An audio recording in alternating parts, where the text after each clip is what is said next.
Olá, boa noite. Veja no Brasil TV. Uma operação das polícias civil e militar na zona norte do Rio contra o tráfico de drogas deixa 10 mortos e 3 feridos. Na Baixada Santista, subiu para 16 o número de mortos durante uma ação da PM. A Polícia Federal cumpre mandados de busca e apreensão em endereços da deputada federal Carla Zambelli, do PL. A operação investiga a invasão a sistemas da justiça. E ainda, cientistas de 12 países abrem um poço de 2.000 metros de profundidade no Acre para estudar microfósseis. Quarta-feira, dia 2 de agosto, agora no Brasil TV.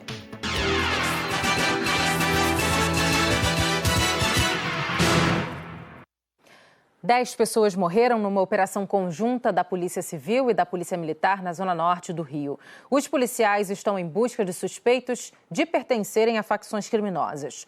4 pessoas ficaram feridas, entre elas um policial militar. Os tiros começaram ainda de madrugada.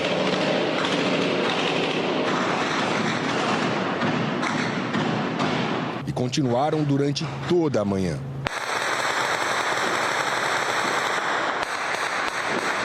Moradores não conseguiram sair de casa com medo. Traficantes instalaram barricadas para impedir a circulação dos policiais. Um helicóptero blindado da Polícia Civil sobrevoou a região. A operação das polícias civil e militar era para capturar chefes de facções criminosas que estão escondidos nas comunidades da Penha. Segundo a polícia, a região tem servido de abrigo também para criminosos de outros estados. E há 6 meses, os agentes têm feito operações no Complexo da Penha. Os feridos foram sendo trazidos aqui para o Hospital Getúlio Vargas, que fica próximo ao Complexo da Penha. A direção do hospital confirmou que 14 pessoas deram entrada na unidade e 10 delas já chegaram sem vida. Por volta das 10 da manhã, os repórteres Vitória Henrique e Diógenes Melquíades flagraram o blindado da Polícia Civil chegando ao hospital com 7 vítimas. E esse mototáxi com mais um corpo. Pouco depois, mais 2 vítimas chegaram num carro. Outro baleado chegou trazido por mototaxistas. Um dos mortos foi identificado como Carlos Alberto Marques Toledo, vulgo Fiel. Segundo a polícia, ele era gerente do tráfico e tinha uma ficha criminal extensa. 4 feridos permanecem internados. Um deles é um policial militar que foi transferido para o hospital da corporação. A polícia prendeu 7 fuzis, além de munição e granadas.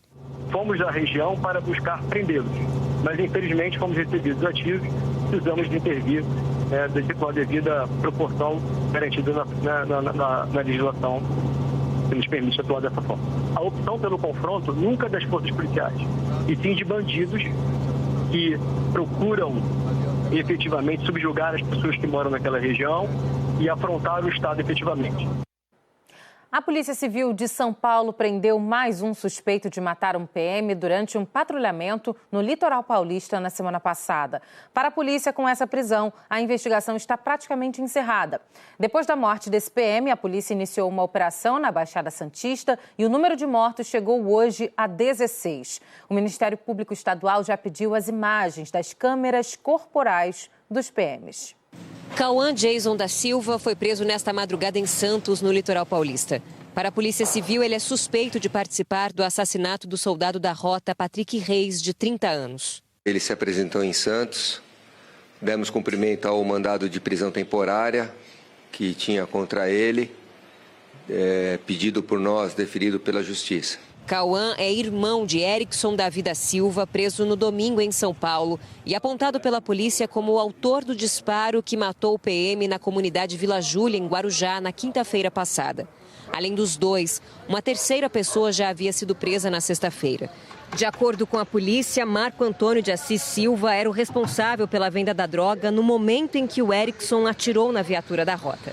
Patrick Bastos Reis tinha 30 anos e trabalhava na Rota, uma unidade de elite da PM.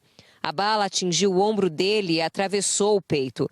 Segundo o delegado, a prisão de Cauã deve ser a última relacionada à morte do soldado. Praticamente ele é o nosso último investigado na morte do policial Reis. O que falta nessa apuração praticamente são as perícias. Praticamente o caso está encerrado da morte do policial Reis da Rota. Depois da morte do soldado Patrick, a polícia começou uma operação na Baixada Santista que resultou na morte de suspeitos. Outros 2 policiais também foram baleados. O Ministério Público de São Paulo está reunindo os laudos das mortes em Guarujá e já pediu as imagens das câmeras corporais dos PMs, de circuitos de segurança de ruas e está conversando com parentes de vítimas para saber se houve excessos nas ações policiais dos últimos dias. Os promotores apuram também a morte do soldado Patrick Reis. Segundo a Secretaria da Segurança Pública de São Paulo, desde janeiro, 6 policiais foram mortos na Baixada Santista e 14 foram feridos. Hoje, a polícia continua na comunidade Vila Júlia, em Guarujá, para identificar construções irregulares. A polícia disse que quer reduzir os locais que podem ser utilizados como pontos de tráfico. Guarujá fica a 100 quilômetros da capital paulista. Segundo dados do último censo, a cidade tem o maior número de população morando em ocupações irregulares da Baixada Santista. Mais de 90 mil pessoas. Esse professor e membro do Fórum Brasileiro de Segurança Pública explica que os criminosos usam as comunidades de Guarujá para armazenar droga antes de exportar para a Europa, África e Oceania pelo Porto de Santos. Parte do porto está em Guarujá. Se você imaginar a quantidade de dinheiro que o narcotráfico ganha ao exportar cocaína, que é uma cocaína pura, que vai ser vendida por um valor astronômico fora do Brasil, é muito interesse econômico ali envolvido. Ali tem o Porto de Santos, é uma área federal. O que a gente precisa é que o governo federal e o governo estadual se juntem em uma voz só e atuem concatenadamente juntos para combater essas facções criminosas que dominaram essa região, que é uma região importantíssima não só para o estado de São Paulo, mas também para o Brasil. Ontem, o governador de São Paulo falou sobre o trabalho da polícia. A gente tem uma questão de domínio territorial. É um combate duro, um combate difícil. Nós temos uma situação de conflagração, nós temos uma situação de crime organizado que está tentando manter seu território, que está lá agonizando porque está recebendo uma grande asfixia, está retaliando. E não existe esse combate ao crime sem efeito colateral, me desculpa, não tem. Todas as condutas vão ser investigadas. Se houver excesso, se houver falha, nós vamos punir os responsáveis. Nós não conseguimos contato com as defesas de Cauã Jason da Silva, de Erickson Davi da Silva e também de Marco Antônio de Assis Silva. A Polícia Federal de Mato Grosso faz uma operação para desarticular uma organização criminosa especializada em tráfico de drogas e lavagem de dinheiro. Um dos chefes da quadrilha foi preso.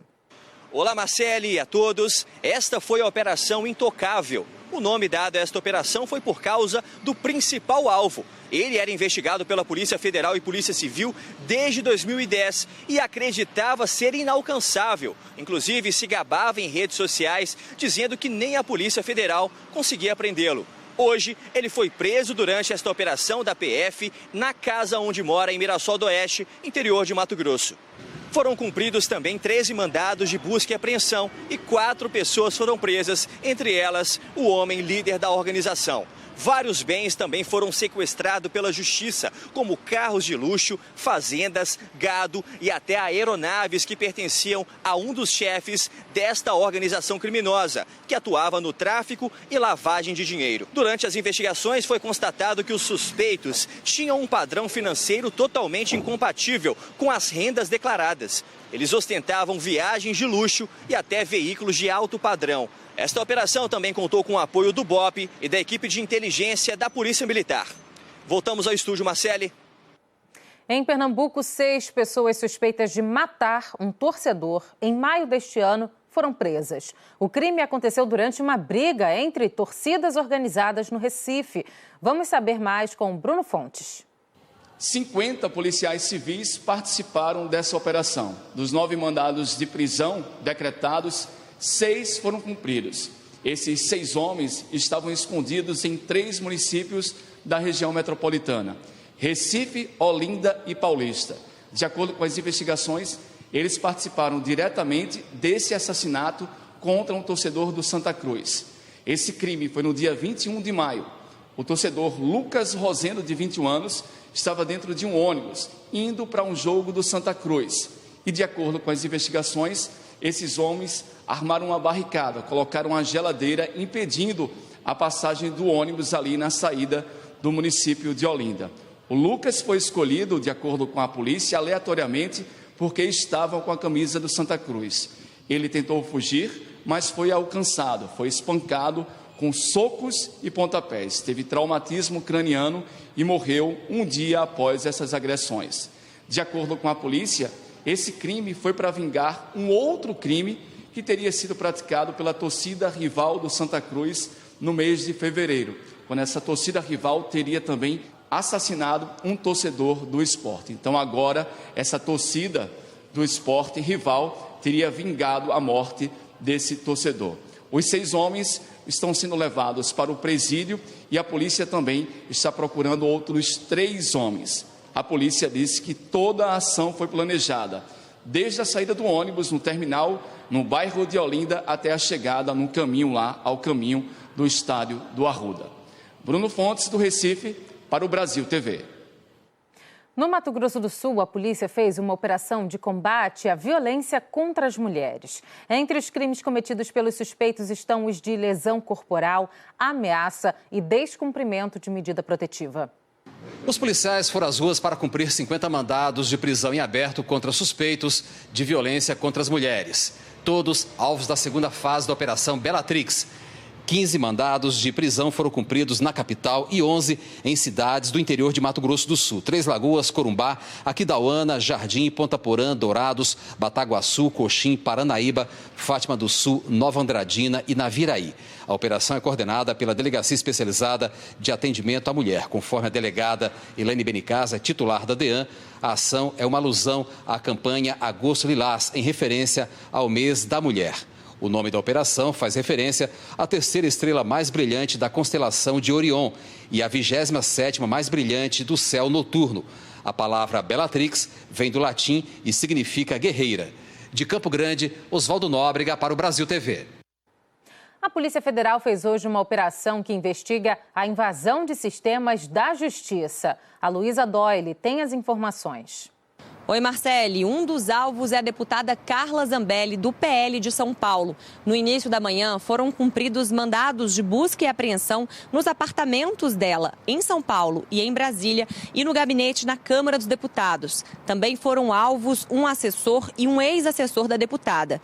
Zambelli é investigada por supostamente contratar o hacker Walter Delgatti Neto para inserir informações falsas no sistema do Conselho Nacional de Justiça e no Banco Nacional de Mandados de prisão. Delgatti também foi alvo da operação de hoje. Ele foi preso em Araraquara, em São Paulo. O hacker já havia prestado depoimento à Polícia Federal em junho, quando contou que Carla Zambelli pediu que ele invadisse o sistema das urnas eletrônicas. Ele contou que mesmo após várias tentativas, não conseguiu. Delgatti disse também nesse depoimento de junho que conversou com o então presidente Jair Bolsonaro sobre a invasão ao sistema de urna eletrônica. A operação de hoje foi autorizada pelo ministro Alexandre de Moraes, do Supremo Tribunal Federal, que determinou a quebra de sigilo bancário de todos os alvos. Marcele. Caminhoneiros reclamam da demora para descarregar no terminal portuário de São Luís. As filas são longas e essa espera aumenta os custos da viagem. No acostamento da BR-135, na capital maranhense, dezenas de caminhões próximo aos postos de combustível aqui na BR também, assim como no centro de triagem do Porto do Itaqui. A espera é para descarregar carga de soja e também de milho. Muitos vieram de outros estados e já esperam há dias para conseguir descarregar o que trazem no caminhão, milho ou soja. O pátio do centro de triagem também está lotado.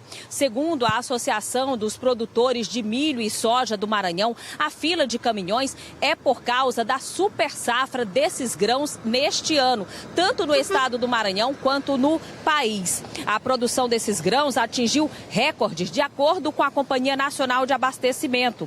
A estimativa de crescimento dessa produção neste neste ano no Maranhão foi de cerca de 5,5%, podendo chegar a 3 milhões de toneladas desses grãos. O presidente do Sindicato dos Produtores Rurais do Maranhão denuncia ainda que a estrutura também não é adequada para que todos consigam descarregar suas cargas dentro do prazo. A empresa maranhense de administração portuária, a EMAP, informou que as operações com fluxo de caminhões para descarregamento de grãos é de competência das empresas privadas que operam aqui no Porto do Itaqui, em São Luís, no Maranhão. Janaína Bordalo, para o Brasil TV. Um jovem morreu soterrado em um armazém de grãos na região de Tangará da Serra, no Mato Grosso. Oi, Marcele. O acidente foi na madrugada de hoje em um silo no distrito de Dessolândia, que fica no município de Diamantino, aqui na região sudoeste de Mato Grosso.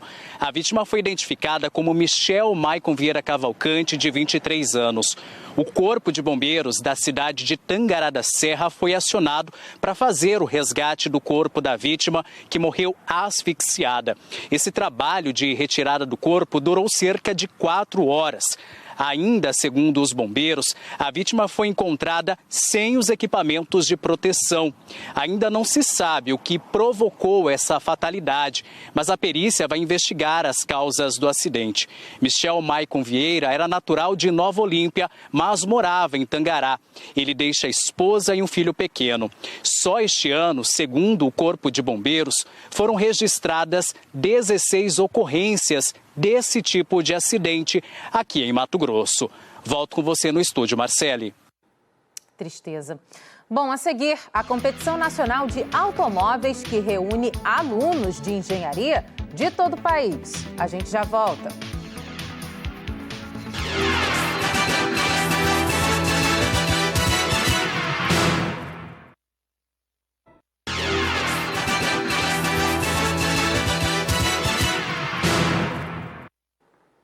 Brasil TV de volta falando da Superlua. Você viu? O dia dela foi ontem. E no Distrito Federal, com céu limpo, ela brilhou forte. E essa tem um nome curioso, Superlua de Esturjão. A Neila Almeida explica o porquê. Para quem vive de olho no céu, foi dia de espetáculo. Desde o fim da tarde de ontem, uma lua rechonchuda, maior que o normal, surgiu no horizonte. A Superlua de Esturjão. E sempre que é dia de superlua, o Paulo, que é professor da UNB, coloca o telescópio no quintal de casa para admirar o céu com riqueza de detalhes. Já a olho nu já é muito bonito. Quando você olha com um telescópio, né, ou com um binóculo, você consegue ver detalhes da mancha da Lua, né, das crateras da Lua, que são muito bonitas. A superlua é o nome dado ao momento em que a lua cheia coincide com o perigeu, que é quando a Lua está mais próxima da Terra. Isso faz com que ela pareça maior e mais brilhante. O fenômeno pôde ser visto a olho nu nesta terça-feira. Esse período para ele fazer de um perigeu para outro perigeu é 27 dias e meio, mais ou menos. Então, quando coincide lua cheia com perigeu, como ela está mais próximo, ela está maior. Ela chega a ficar 12, 13% maior do que quando ela está no apogeu. Então ela é relativamente um pouco maior. Por isso que é chamado de superlua. E por que ela é conhecida como superlua de Esturjão, um peixe? Esturjão é da cultura dos Estados Unidos, de umas tribos indígenas entre os Estados Unidos e o Canadá, que é a época desse peixe que tem lá. Como lá as tribos indígenas lá dão um costume, cada lua cheia dá um nome de acordo com a época do ano. E essa época do ano, para eles lá, é o Esturjão. Para nós aqui, é superlua de agosto. E se a lua já tem poder do tamanho que tem, imagine nessa versão ainda mais exuberante. Para quem perdeu, nos próximos dias não tem superlua, mas ainda tem lua cheia até a próxima terça-feira. É só olhar para o céu e admirar. Lindo demais! E se você perdeu ontem a superlua, anota aí que tem mais uma oportunidade de ver o fenômeno ainda este mês. Vai ser no dia 31 de agosto. Nesse dia está prevista a superlua azul.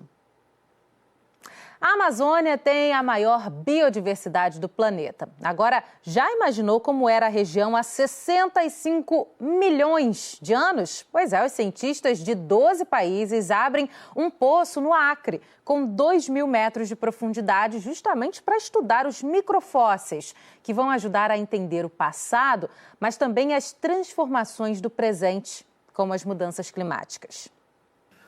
O jacaré-açu, que vive na Amazônia, pode chegar até 6 metros.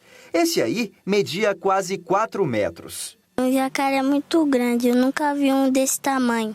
Mas um primo distante do jacaré-açu era bem maior. O Purosaurus brasiliensis, conhecido como lagarto do rio Purus, podia chegar a mais de 12 metros. Segundo estudiosos, foi o maior crocodilo que viveu no planeta.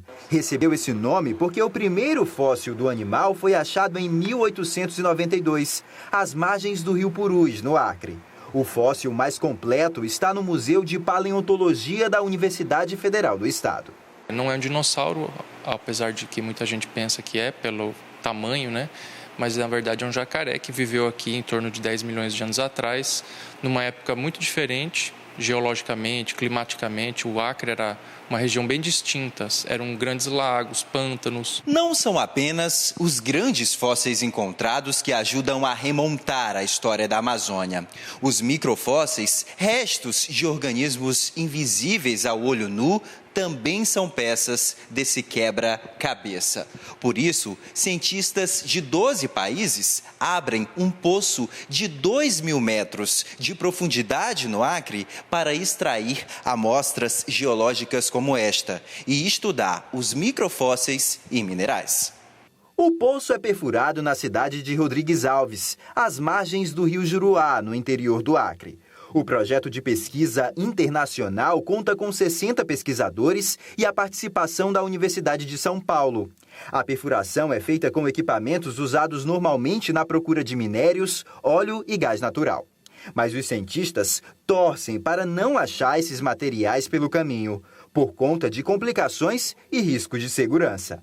A ideia é entender como era a vida na Amazônia há cerca de 65 milhões de anos. Então a gente pode responder algumas questões olhando esse sedimento, essa rocha, os microfósseis que tem dentro dela, tá? Então tem microfósseis ali de plantas, tem microfósseis de algas.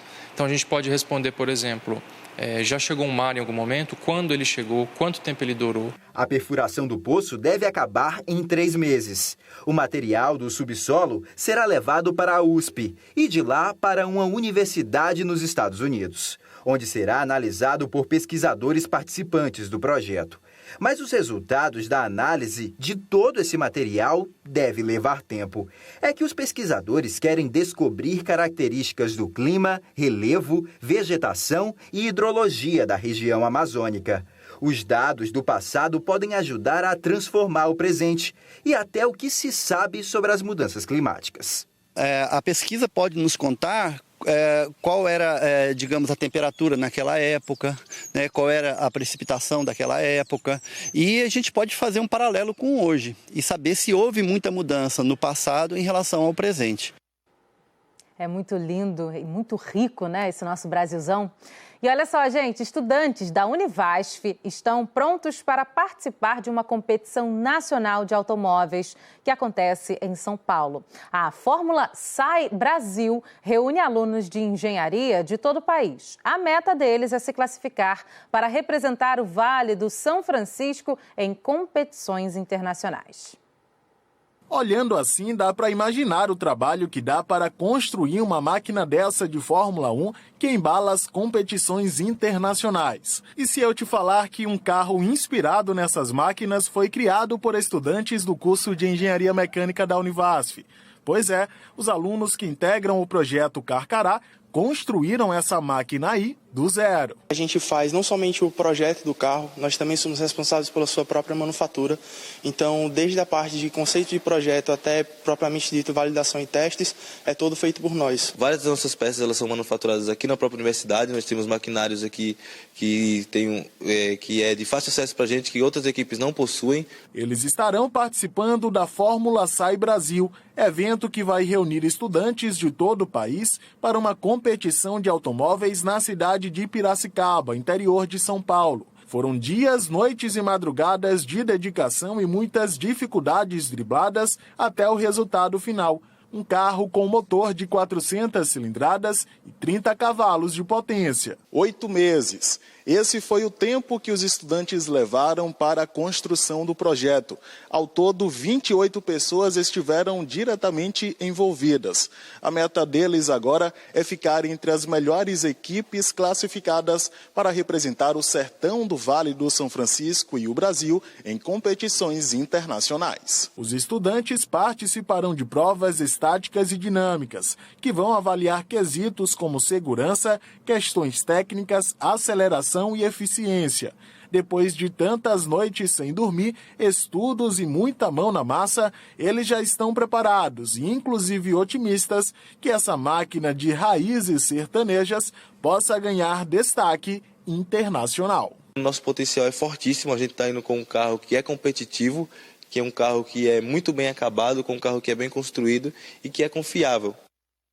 A Fórmula SAI Brasil começou hoje e vai até o próximo domingo em Piracicaba, São Paulo.